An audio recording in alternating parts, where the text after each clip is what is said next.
यहां भी मीर सादिक और मीर जाफर बैठे हुए थे जिन्होंने बाहर की साजिश में पूरा हिस्सा लिया।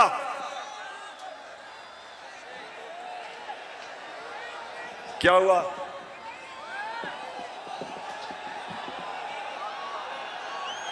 क्या हुआ? अच्छा सुना जरा, हो जाएगा ठीक। तो ये साजिश बाहर से हुई, अंदर मीर जाफर और मीर सादिक बैठे थे, अंदर थ्री स्टूजेस बैठे हुए थे, इन्होंने इनके साथ मिले, और भी इसके अंदर लोग मुलव्वस थे।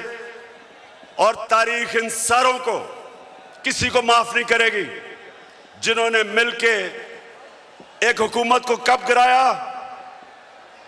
मेरे पाकिस्तानियों ये सुने, हमारी हुकूमत को तब गिराया जब हमारी हुकूमत की, और मैं चैलेंज करता हूं, सबसे बेहतरीन पाकिस्तान की परफॉर्मेंस तहरीक इंसाफ की हुकूमत की थी।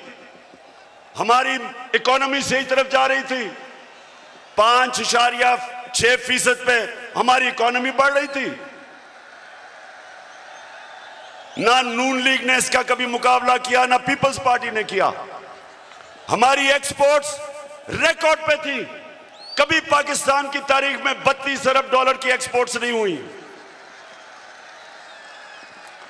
कभी पाकिस्तान में इतने बाहर से डॉलर्स नहीं आए। $31 अरब रेमिटेंसेस बैरून मुल्क पाकिस्तानियों ने हमें भेजी, $31 अरब। सब्सक्राइब करें और बेल दबाएं ताकि कोई खबर रह न जाए।